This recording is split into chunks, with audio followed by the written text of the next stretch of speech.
నేస్తాలు అందరికీ శుభ సాయంత్రం. మనకు తెలివితేటలు ఉండాలే గాని ఎన్ని ఇబ్బందులు వచ్చినా చక్కగా అధిగమించేయచ్చు. ఈ రోజు మనం అల్లావుద్దీన్ అద్భుత దీపం లాంటి ఒక చక్కని కథను వినేద్దామా? మరి వీడియో చూడగానే లైక్ చేయడం మర్చిపోవద్దు. అలాగే మీ ఫ్రెండ్స్ కి షేర్ చేయండి, సబ్స్క్రైబ్ చేసుకోండి. అనగనగా ఒక పచ్చని అడవి ఉంది. ఆ అడవి అంచున ఒక చిన్న గ్రామం ఉంది. ఆ గ్రామంలో గోపి అనే ఒక మంచి మనసున్న యువకుడు జీవించేవాడు. చిన్నప్పటి నుంచి అతను అందరికీ సహాయం చేస్తూ ఉండేవాడు. అతను అందరికీ సహాయం చేయడం అంటే ఇష్టపడేవాడు. అతని సేవాభావాన్ని చూసి అక్కడి ప్రజలందరూ ఎప్పుడూ అతన్ని ప్రశంసిస్తూ ఉండేవారు. ఆ ఊరికి దగ్గరలో ఒక గుహ ఉండేది. ఆ గుహలో ఒక వృద్ధ సాధువు జీవించేవాడు. అతను వృద్ధుడు కావడం చేత ఒంటరిగా నివసించేవాడు.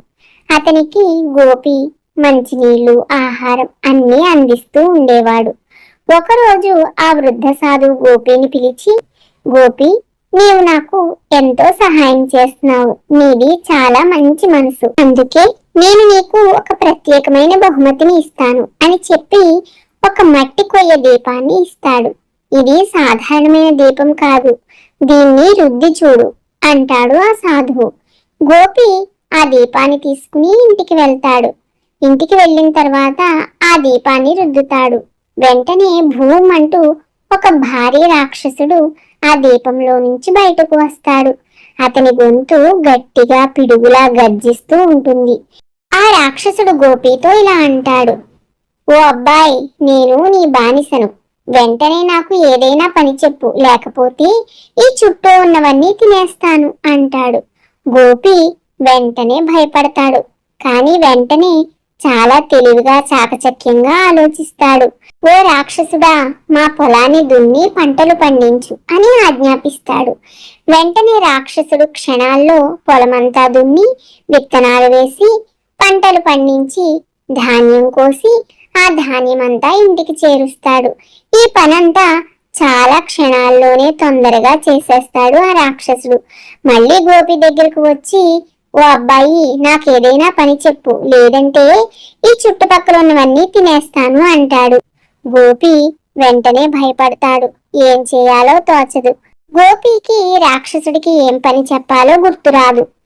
చాలా తెలివిగా ఆలోచిస్తాడు. వెంటనే తాను పెంచుకుంటున్న పెంపుడు కుక్కను తీసుకువచ్చి, ఓ రాక్షసుడా, ఈ పెంపుడు కుక్క తోక ఎప్పుడూ చుట్టుకునే ఉంటుంది. దీన్ని సమానంగా చెయ్యాలి. నువ్వు ఏ విధమైన మంత్రాలు ఉపయోగించకూడదు సుమి అని ఆజ్ఞాపిస్తాడు. రాక్షసుడు బానిస కావడం చేత గోపి చెప్పిన పనిని చేయడానికి అంగీకరిస్తాడు. రాక్షసుడు ఆ కుక్కను పట్టుకుని తోకను సమానం చేయడానికి ప్రయత్నం చేస్తాడు. రాక్షసుడు ఆ తోకను వదిలిపెట్టగానే తోక మళ్ళీ ముడుచుకుపోయేది. అలా రాక్షసుడు ఎన్నోసార్లు ప్రయత్నిస్తాడు, కానీ తోక మాత్రం సమానంగా అవ్వదు. గోపి ఆ రాక్షసుడికి కొద్దిగా ఆహారం మాత్రమే ఇవ్వడం మొదలు పెడతాడు. అలా ఆ రాక్షసుడి ఆకలి కూడా తగ్గిపోతుంది. రాక్షసుడు చాలా రోజులు ఆ కుక్క తోకను సమానం చేయడానికి ప్రయత్నిస్తాడు, కానీ చేయలేకపోతాడు.